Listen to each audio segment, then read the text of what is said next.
Hai,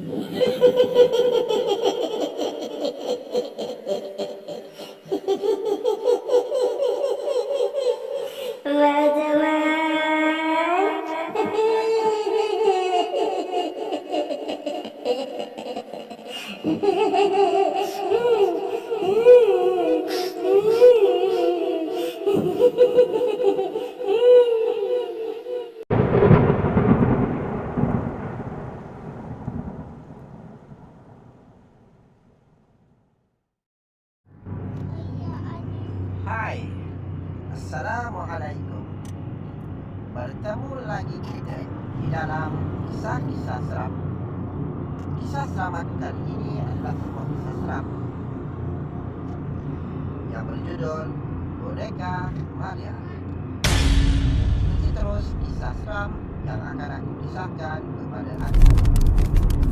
Sebelum aku meneruskan kisah seram ini, aku mengharapkan kepada anda di atas sokongan anda supaya subscribe, share, like dan juga komen tentang kisah seram yang akan aku kisahkan kepada anda. Semoga anda semua terhibur, dan aku mendoakan kepada anda supaya anda semua diberikan kemudahan, dirahmati oleh Allah, diberikan kesihatan, dimurahkan rezeki dan dipanjangkan umur. Semasa anda mendengar kisah seram ini, yang mana yang baik jadikan tauladan, yang buruk buanglah jauh-jauh. Ikutilah kisah seram.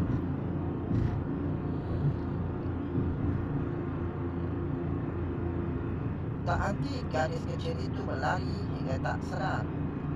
Ia telah melewati sebuah sungai kecil. Saat ia mula sadar melewati sungai itu, tiba-tiba ia melihat sebuah peti kecil berwarna coklat keemasan. Terbawa arus sungai, kemudian ia mencoba mengambil peti tersebut dengan tongkatnya. Saat ia berhasil mengambil benda itu dengan pasaran, dibukakannya peti itu perlahan. Terlihatlah sebuah boneka lucu dan secari kertas bertuliskan "Ajak aku", dan gambar anak panah menuju hutan. Tak berfikir lagi, gadis itu segera menutup kembali peti itu dan berlari menuju tempat asalnya. Ketika dia mula lelah berlari, ada suara yang memanggil gadis itu. "Adil!" Itulah suara itu yang menyebut nama gadis kecil itu. Lihatnya sosok yang mendekatinya, dan sambil dia melambaikan tangan. Namun orang tersebut adalah sosok yang dikenalnya. "Adil, kemana saja kamu? Aku dan Johnny mencarimu kemana-mana," katanya. Dia, Johnny, kataku, menjawab dengan berteriak, "Maafkan aku. Tanpa sadar, aku berlari sampai ke sungai dan menemukan benda ini," kata gadis itu dan memperlihatkan isi di dalam peti tersebut. "Wah, cantik sekali bonekanya," kata dia. "Ini boneka unik kayak gitu dibilang cantik sih. Sana buang." "Sinis Johnny, gak mau," kata gadis kecil itu, kemudian lari kembali meninggalkan teman-temannya. Malam harinya gadis itu mengeluarkan isi dari peti tersebut, dan kemudian dia menemukan sebuah sisir yang terukir nama Maria. Maria. Mungkin ini boneka milik seorang gadis namanya Maria. Tapi kenapa dia membuang boneka ini? Kata gadis itu dengan heran. Kemudian dia melihat kertas yang pernah ia lihat. Dia terkejut saat dia melihat gambar anak panahnya berubah 180 ke arah kanan yang mengarah ke hutan yang didatangi tadi. Ketika dia tertidur, tiba-tiba dia bermimpi. Di dalam mimpinya dia bertemu seorang gadis kecil yang sebaya dengannya, dan gadis itu menunjuk ke arah boneka yang dibawa Adil. "Apa? Kamu bawa boneka ini?" tanya Adil ke gadis itu. Namun gadis itu tidak menjawab, hanya menganggukkan kepalanya saja. "Ini kuberikan padamu," kata Adil dengan memberikan peti dan bonekanya. "Siapa namamu?" Gadis itu tetap tak menjawab, dan kemudian membuka peti itu dan mengambil sisir dan memberikan kepada Adil. Apa? Ini sisirmu, jadi namamu Maria dan itu boneka milikmu, tanya Adil. Gadis itu hanya mengangguk dan kemudian memegang tangan Adil dan mengajaknya ke suatu tempat. Kita mau ke mana? Tanya Adil heran. Gadis itu kemudian menunjuk ke suatu rumah dan Adil tidak asing dengan rumah itu rumahmu. Gadis itu mengangguk, ya. Sudah, kamu cepatkan pulang, nanti orang tuamu mencari. Gadis itu berjalan menuju rumah dan kemudian masuk. Di perjalanan saat Adil pulang, ada perasaan aneh. Pernah dia melihat sebuah peti yang sama persis seperti peti yang pernah dia temukan. Kenapa dia membuangnya lagi? Pikir Adil. Kemudian dia mencoba mengambil peti itu. Saat telah terambil, dibukanya peti itu. Bukan sebuah boneka yang dia temukan, namun hanya secari kertas yang bertuliskan terima kasih.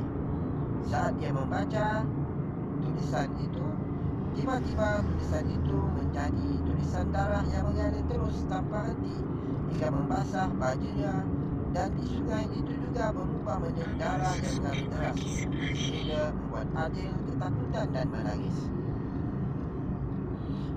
Tiba-tiba ada sosok tangan yang memegang pundaknya dan memanggil namanya. Adil, Adil, bangun, kata suara itu. Lalu Adil terbangun dari mimpi itu. Namun nafas Adil tersingil-singil. Adil, Adil, bangun. Namun nafas Adil tersengal-sengal. Ternyata itu adalah tangan ibunya yang membangunkan Adil. Kamu kenapa, Adil? Kamu mimpi buruk ya? Tanya ibunya. Iya, Ma, mimpinya seram, Ma, kata Adil yang masih dengan nafas yang tidak teratur.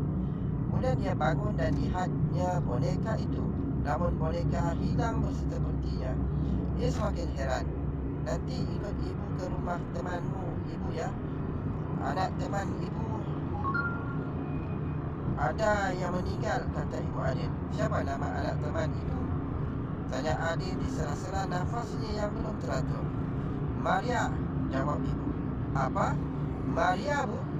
Kenapa dia meninggal, Bu? Tanya Adil. Katanya dia terbawa arus sungai saat dia bermain-main di sungai. Itu terus mayatnya ditemukan di hutan, kata ibu. Setibanya di rumah teman ibu Adil, Adil melihat dikelilingi rumah, dilihat foto seorang gadis yang mirip dengan yang ada di mimpinya. Ternyata itu benar, Maria yang ada di mimpiku, pikirnya. Lalu tiba-tiba dia melihat sebuah benda yang benar-benar tak asing lagi, yaitu sebuah peti yang pernah dia temukan. Ternyata tadi malam yang mengambil boneka itu benar-benar Maria. Itulah di antara kisah seram yang telah aku ceritakan kepada anda. Semoga kisah seram ini memberikan sedikit pengajaran ataupun sedikit hiburan kepada anda, para pendengar.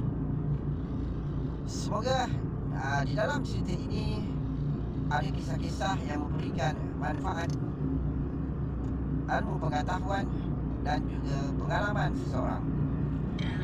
Semoga dia terhibur dan semoga kita bertemu lagi di dalam kisah-kisah seram yang akan aku kisahkan kepada anda. Terima kasih dan selamat mendengar kisah seram dari Bye.